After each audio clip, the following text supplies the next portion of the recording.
was your worst day on the job? I'd been working at the office for 2 weeks when my manager pulled me aside and said, Patrick is coming by at 3 to drop off his laptop, so you need to leave before then. Her hands were shaking, and when I asked who Patrick was, she whispered, the guy we fired from your position who said he'd kill his replacement. My stomach dropped as everything clicked. The scratch marks on my desk drawers, the dead flowers on my chair the first day, why people avoided eye contact when I worked.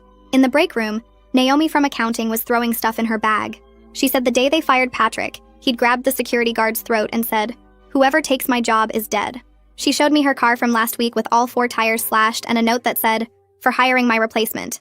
I wanted to throw up realizing that was about me. She said security would be here but then checked her phone and went white. The guard just called in sick. Same one who escorted Patrick out. It was noon, 3 hours until he arrived, and people were fleeing. Tom from IT grabbed me, reeking of fierce sweat, and said they'd found a document on Patrick's computer titled Replacement Research, with everyone who'd applied for the job. My photo was circled with notes about my apartment building. They'd also found searches for acids that dissolve bodies, and how to make deaths look accidental, and my legs were shaking so bad I had to sit. By 1 o'clock, the office was emptying, and I was paralyzed by the thought he might be watching the parking lot. My manager came back crying, saying, I shouldn't have hired you for his position, but corporate insisted. My car had been keyed last week with thief, and I realized he'd been watching me in the parking garage while I worked at his desk. 2 o'clock and only 8 people remained. Leo showed me Patrick's social media. My LinkedIn announcement about the new position with a knife stabbed through it, captioned, time to vacate my position. I was shaking as I realized he'd been watching since before I started, planning this every day I'd been here.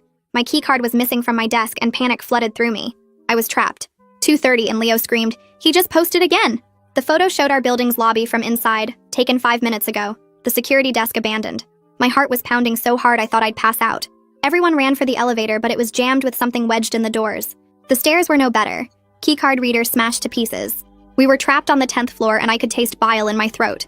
2:45 and my phone rang from an unknown number. My hand shook as I answered. Patrick's voice. You're sitting in my chair right now, aren't you? At my desk? Using my keyboard? I looked around wildly, feeling watched, violated, knowing dozens of hidden cameras could be anywhere. He continued. I worked that position 5 years, built those client relationships, and you've had it 2 weeks. Doesn't seem fair. The line went dead and I was crying, terrified, wishing I'd never taken this job. 2:50, and we heard the freight elevator moving, the one nobody used. My whole body shook violently as Claire whispered that Patrick had worked maintenance before our department, knew every way in and out, had copies of every key. People scattered to hide under desks and in supply closets, but I was frozen at his desk, my legs like concrete. Terror had locked every muscle. 2:55 and the lights went out with a loud pop. I bit my hand to keep from screaming as emergency lighting kicked in. 3 o'clock exactly. Footsteps came from the back hallway, slow and deliberate. My heart hammered so loud I was sure he could hear it from across the office. A voice called out, I'm here for my laptop and my job. Only one of those is leaving with me. I was sobbing silently, tears blurring my vision as the footsteps got closer. He said, I know you're at my desk. I can see the heat signature from the camera I installed months ago. Wave to me. The violation of being watched all this time made me want to vomit. I heard him breathing now, harsh and excited, just 1 row away. The security guard tried to stop me downstairs. He's not conscious anymore. Every instinct screamed run, but I was paralyzed with pure terror. Then he stepped around the corner, face twisted with rage, holding a crowbar with something dark and wet on it, my missing keycard in the other hand, and I knew I was going to die at this desk, his desk, and he smiled like he knew it too. Patrick took another step toward me and raised the crowbar high above his head. My body finally broke through the paralysis and I dropped hard to the floor, my knees hitting the carpet with a painful thud. I rolled sideways under the desk just as the crowbar came down and smashed into the computer monitor where my head had been a second ago. The screen exploded in a shower of glass and sparks that rained down on the floor beside me. My phone was still clutched in my sweaty hand, and I fumbled to unlock it while wedged under the desk, my fingers shaking so bad I could barely type. I managed to open the text to 911 and typed, "Help office attack," before Patrick's feet appeared on the other side of the desk. He was circling around, trying to find an angle to reach me with the crowbar, and I could hear him breathing hard with excitement as he dropped to one knee to look under. I pulled my legs up tight against my chest and scooted further back into the corner where the desk met the wall. His face appeared upside down, eyes wild and unfocused, and he swung the crowbar under the desk but couldn't quite reach me in the corner. Leo suddenly shouted from across the office, something about calling the cops, and Patrick's head snapped toward the noise. I used those precious seconds to slide out the other side of the desk on my stomach and started crawling on hands and knees between the cubicle panels. The rough carpet burned my palms as I moved fast, staying low, hearing Patrick's heavy footsteps heading toward where Leo had yelled from. My phone vibrated with a text from 911 asking for our exact location and how many people needed help. I pressed myself against a cubicle wall and quickly typed back the building address. 10th floor, 8 people trapped with an armed attacker who already hurt the security guard downstairs. Patrick's voice boomed across the office, saying something about this being his workspace, his life. And then I heard a massive crash as he started smashing cubicle walls with the crowbar. The thin panels cracked and splintered under the metal bar as he worked his way systematically through the office, checking each workstation for hiding people. I kept moving in a crouch, using the maze of cubicles to stay ahead of him, pausing only to text updates to the dispatcher about his location in the office. The dispatcher texted back telling me to silence my phone completely and asked what weapon Patrick had and if anyone was hurt. I switched my phone to silent and confirmed he had a crowbar and mentioned the unconscious guard downstairs, my hands still shaking as I typed each word carefully. Another cubicle wall crashed down somewhere behind me, and I could hear Patrick getting closer, his breathing loud and ragged in the quiet office. Claire suddenly whispered my name from behind a big filing cabinet near the copy room. We made eye contact, and she pointed toward the break room, mouthing something about the fire alarm. Patrick was between us and the alarm, still smashing his way through workstations, and we both knew someone would have to distract him. I looked at the distance to the break room, then at Claire crouched behind the cabinet and made a decision that went against every instinct in my body. I stood up suddenly in the middle of the office, fully visible, and Patrick's head whipped toward me instantly. He started moving in my direction with the crowbar raised, and I backed away slowly, keeping his attention on me while Claire sprinted behind him toward the break room. My legs felt like jelly as I moved backward between desks, watching him advance with that crowbar leaving dents in everything he passed. Patrick was completely focused on me, ranting about 5 years of work stolen, and didn't notice Claire reaching the break room door. She yanked the fire alarm and suddenly the office exploded with deafening sirens and strobing white lights that lit up everything in harsh flashes. Patrick stopped mid-step, his face contorting in confusion at the sudden sensory overload, and he spun around trying to figure out what was happening. The sirens were so loud I couldn't hear anything else, just this piercing wail that seemed to drill into my skull. Several of us used the chaos to move toward the conference room at the far end of the office, staying low and using the strobing lights as cover. Patrick was turning in circles, disoriented by the noise and lights, swinging the crowbar at nothing. My phone vibrated with another text from the dispatcher saying the fire alarm had notified emergency services and they were on the way up. The building's magnetic locks should release on the stairwells, but when 2 coworkers tried the door, it only opened partway before catching on something. Patrick had jammed something in the mechanism that kept it from opening fully, and people could only squeeze through one at a time if they turned sideways. The sirens kept blaring and the lights kept flashing as we tried to figure out our next move, knowing help was coming, but not knowing how long it would take them to reach us on the 10th floor. My manager suddenly grabbed my arm from behind a desk and pulled me down next to her, her face wet with tears and makeup running everywhere. She held up her phone showing a group text she'd started with everyone still in the office, typing that we needed to move to the archive room. The archive room had a heavy door with an old deadbolt lock that might actually hold against the crowbar better than these thin office doors would. She typed quickly while the sirens kept screaming and told everyone to use the noise as cover to move without Patrick hearing us. I watched Patrick through a gap between cubicles as he shook his head hard, trying to clear the ringing from his ears after the alarm shock. He was turning in circles with the crowbar raised, looking confused and angry as the strobing lights made everything look like stop-motion animation. My manager squeezed my hand and pointed toward the hallway leading to the archive room, then started crawling that direction on her hands and knees. Patrick suddenly stopped spinning and started moving again, more focused now but clearly having trouble tracking sounds over the deafening alarm noise. He swung the crowbar at a desk, sending papers flying everywhere, then stopped to listen for any reaction from us hiding nearby. I realized the sirens were actually helping us because he couldn't hear our movements or whispers over the constant wailing sound filling the office. My phone buzzed with texts from others saying they were using the alarm noise to move toward the archive room one by one. I needed to keep Patrick's attention away from that hallway, so I stood up near the reception desk and knocked over a big potted plant. The crash was barely audible over the sirens, but Patrick's head snapped toward me, and he started moving in my direction fast. He was shouting something, but I couldn't hear the words over the alarm, just saw his mouth moving and face getting redder with rage. I backed away slowly, keeping furniture between us while he followed me away from where the others were escaping to safety. His voice finally broke through the noise, screaming about 5 years of building client relationships that I'd stolen in just 2 weeks. The pain in his voice was real, even through the rage, years of work and identity wrapped up in a job that wasn't his anymore. My phone vibrated, and I glanced down to see the dispatcher had sent a message saying they'd connected with our building engineer.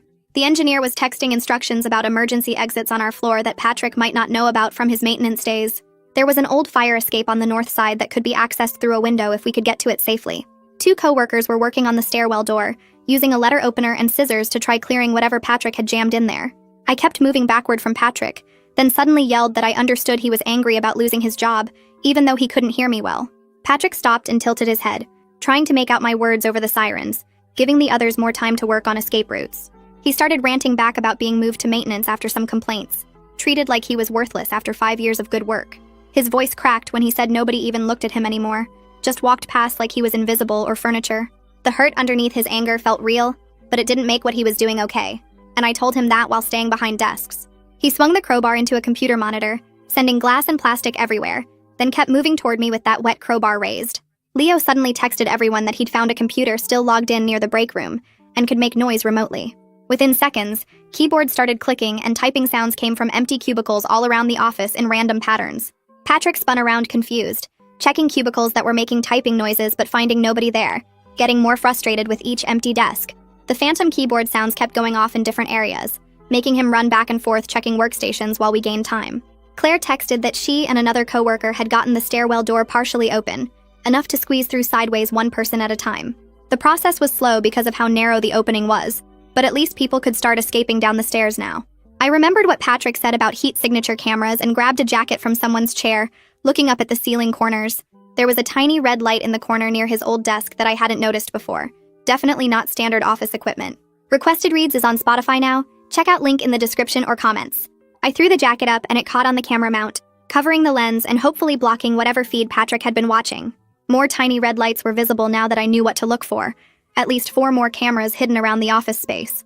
Each one I could cover meant less advantage for Patrick, though I had no idea how many he'd installed over the months. Patrick was getting more frustrated with the phantom typing and empty cubicles, his movements getting wilder and less controlled with the crowbar. He reached into his pocket and pulled out a book of matches, lighting one and dropping it into a trash can full of paper. The papers caught immediately and smoke started rising as he moved to another trash can, lighting more fires as he went. Within seconds, the sprinkler system activated in that section, water spraying down and mixing with the smoke to create even more chaos.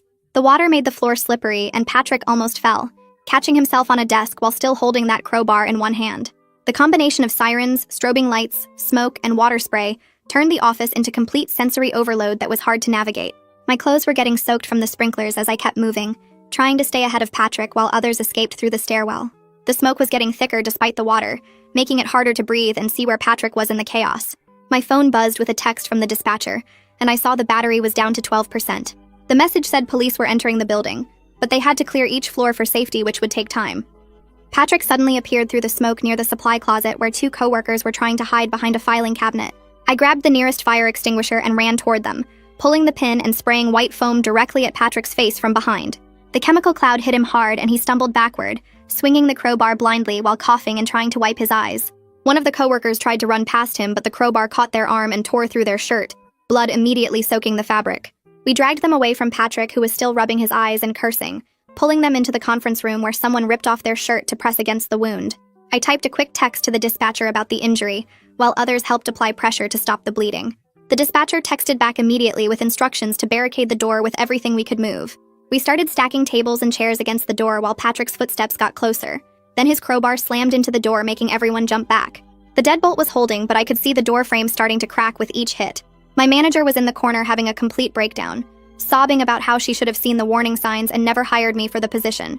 I grabbed her shoulders and told her we needed her help tying door handles together with computer cords to make them harder to open. She nodded and started gathering cords from nearby desks, her hands shaking, but at least she had something to focus on now. Patrick changed tactics and started working on the door hinges with his crowbar, metal scraping against metal as he pried at the pins. We realized we didn't have much time and started wedging more furniture against the door, using our belts to tie the handles together while the frame kept cracking. My phone buzzed with a text from the building engineer who said there was a service shaft behind a panel in the conference room that connected to a mechanical room below. We started looking frantically along the walls while Patrick kept attacking the door, finally finding a panel near the corner that looked different from the others. Half the group wanted everyone to try the shaft, but I said we should split up because someone needed to keep Patrick focused here while others escaped. After a quick argument, we agreed even though splitting up felt dangerous, but staying together wasn't working either. I told them I'd stay and keep Patrick talking through the door while putting my phone on speaker, so the dispatcher could hear everything. 2 coworkers started quietly removing the panel screws while I moved closer to the door and said his name to get his attention. Patrick stopped hitting the door and demanded to know why I took his job, his voice full of rage but something else too. I told him honestly that I just needed work to pay my rent, and didn't know anything about him when I applied. He screamed that I'd stolen 5 years of his life, 5 years of building client relationships and proving himself, and now I had it after 2 weeks. The pain in his voice was real, even mixed with the anger, and I could hear him breathing hard on the other side of the door. Behind me, the panel came loose and the first coworker started climbing into the narrow shaft, having to squeeze through sideways. Patrick started hitting the door again and I kept talking, telling him I understood he was hurt, but this wasn't going to fix anything. He laughed bitterly and said I didn't understand anything about losing everything you worked for to someone who didn't even know your name. The second coworker disappeared into the shaft while Patrick ranted about being invisible, being treated like he didn't exist after giving everything to this company. More people were getting ready to climb through, but we needed to keep Patrick focused on this room and not searching for other ways in. I asked him about the cameras he'd installed, and he actually sounded proud, saying he'd been watching for months, learning our schedules and habits. The violation of it made my skin crawl, but I kept him talking while others escaped, asking how long he'd been planning this. He said from the day they moved him to maintenance, the day they decided he wasn't good enough anymore, despite perfect reviews for years. Another coworker squeezed into the shaft, and I heard Patrick testing the door again, checking how much the frame had weakened.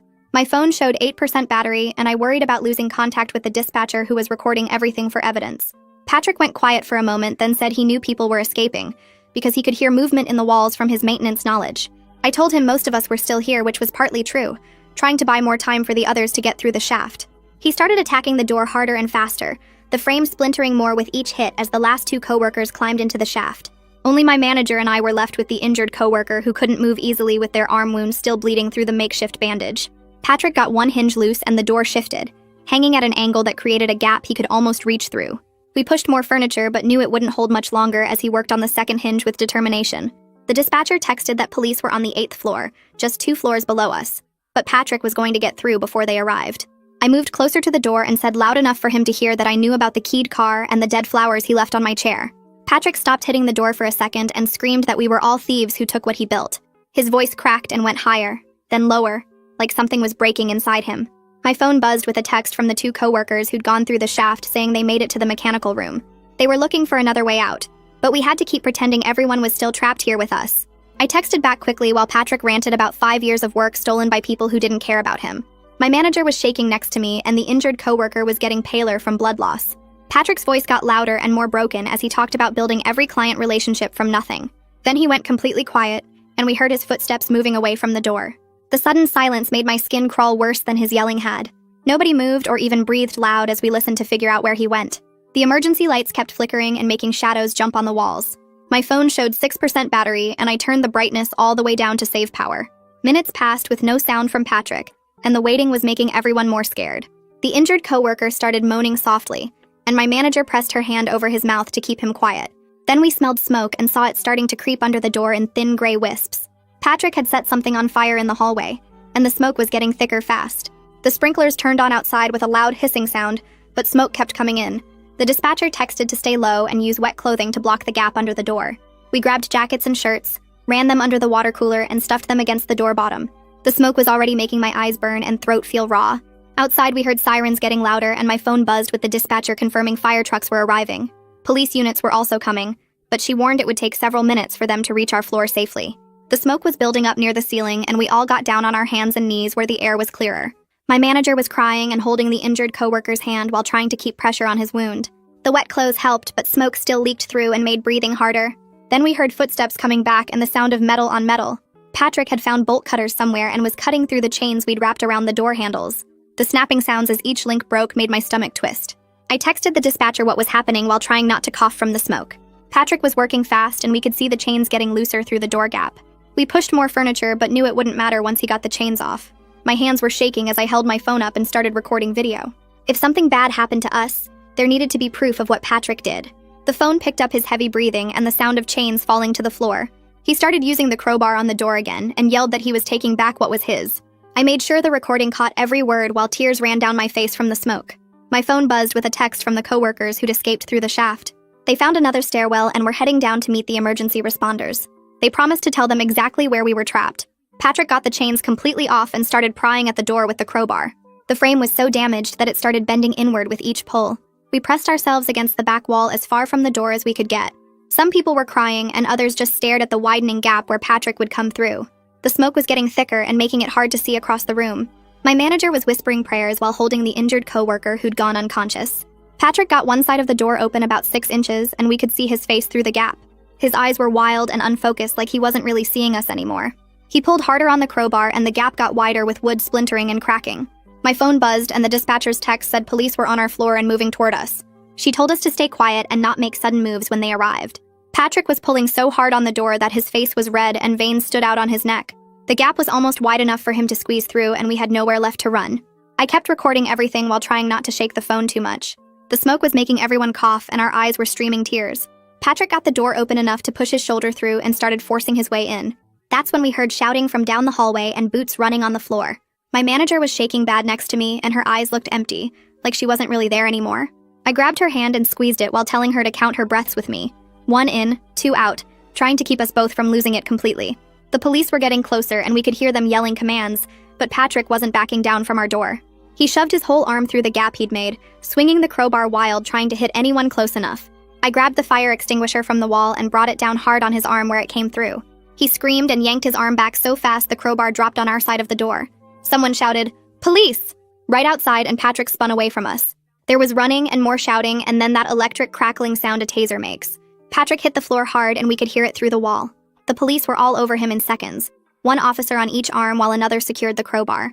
They had him in cuffs fast while he was still twitching from the taser. We stayed frozen against the back wall until an officer pulled our barricade away and opened what was left of our door. He said we were safe now, but nobody moved for a few seconds, like we couldn't believe it was real. The paramedics came in right after and went straight to the coworker who'd been hit earlier. His arm was still bleeding through the shirt we'd wrapped around it, and they started working on him while checking the rest of us. One paramedic told us the security guard downstairs was awake, but had a bad concussion, and they were taking him to the hospital first. They loaded him on a stretcher while another paramedic checked my throat for smoke damage. A detective showed up while I was still shaking from everything and started asking questions about what happened. I handed him my phone with all the recordings and texts from the whole thing, explaining how it started at noon when my manager warned me about Patrick coming at 3. He scrolled through everything while taking notes and asking me to clarify times and details. My manager kept apologizing over and over, saying she should have done more, should have shut the office down when she found out Patrick was coming. The HR people showed up with their tablets and papers, talking about counseling services and paid leave, while also asking lots of questions about who knew what and when. You could tell they were worried about getting sued because they kept asking about documentation and whether proper procedures were followed. That night, I couldn't sleep at all, just kept seeing Patrick's face through that door gap. The next morning, a victim advocate called and asked to meet with me at the courthouse. She explained that Patrick was charged with attempted murder, plus a bunch of other stuff like assault, making threats and false imprisonment. She said I'd have to testify at the trial and walked me through what that would mean, how long it might take, what questions they'd ask. She gave me a folder full of papers about victim rights and support services. I started therapy that same week because the panic attacks were hitting me randomly, like in the grocery store or just sitting at home. The therapist taught me this thing where you name 5 things you can see, 4 you can hear, 3 you can touch, 2 you can smell, and 1 you can taste to ground yourself when the panic starts. She said my reactions were totally normal for what happened and gave me exercises to do when I felt triggered. We worked on breathing techniques and she explained how trauma affects your brain and body. The company went crazy with security changes after that. Within 2 weeks, they had new cameras everywhere. Not the hidden ones like Patrick's, but real security cameras with signs posted. They hired 3 full-time guards instead of just 1 and put in panic buttons at every desk. The stairwell doors got new locks that couldn't be jammed, and they installed a whole new alarm system. They brought in some expert to do a threat assessment and started making everyone take training on recognizing warning signs. The expert said there had been red flags with Patrick for months that nobody reported properly. They changed the rules so that fired employees had to turn in all their stuff immediately and couldn't come back to the building for any reason. Building access got stricter too, with everyone having to badge in and out and visitors needing approval in advance. The new security guards actually walked the floors instead of just sitting at the desk downstairs. They also started doing background checks on everyone, even current employees, which made some people mad, but I was glad for it. My sleep was still messed up weeks later, and I'd wake up thinking I heard footsteps or Patrick's voice. 2 weeks after everything happened, the company offered me a transfer to their office across town, and I took it without thinking twice. The commute went from 15 minutes to an hour each way, but I'd rather sit in traffic than walk past that desk every day. Leo and Claire took transfers too while Tom decided to stay, said the new security made him feel safe enough. My new desk was on the 3rd floor of a building with actual security guards who checked badges and walked the floors, not just one guy who could be scared into calling in sick. The prosecutor's office kept calling with updates, and one morning Patrick's lawyer left a voicemail asking if we could discuss a plea deal. My hands shook deleting it, but the victim advocate called right after and explained Patrick was getting evaluated by psychiatrists, while his lawyer tried to avoid trial. She forwarded me parts of the evaluation that talked about Patrick losing his dad right before the demotion to maintenance, how he'd stopped taking his medication for bipolar disorder, how the job had been the only stable thing in his life for 5 years.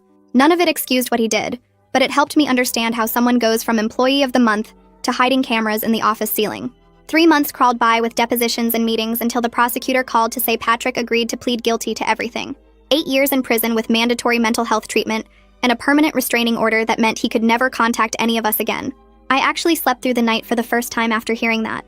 No more waking up at 3 in the morning thinking I heard footsteps. My old manager started sending me emails about all the changes she was making, new background check requirements and threat assessment protocols, and actually following through on the security promises this time.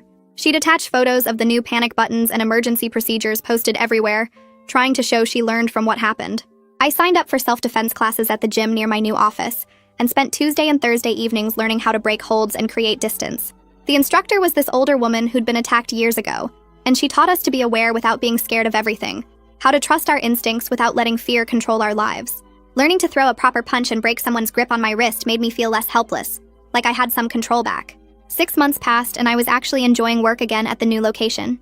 The panic attacks that used to hit me in elevators or when someone walked up behind my desk had gotten down to maybe once a week, and therapy helped me recognize the triggers before they got bad.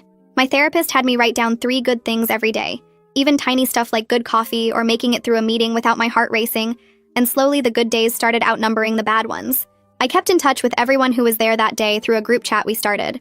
We'd check in when someone had a rough day, or celebrate when Claire got through her first deposition without crying, or when Leo went back to working late without being scared. We understood each other in a way nobody else could because we'd all been trapped on that floor together. All thought we might die at our desks. The security guard who Patrick attacked came to our monthly dinners once he recovered, said his concussion was worth it if it meant we all got out okay.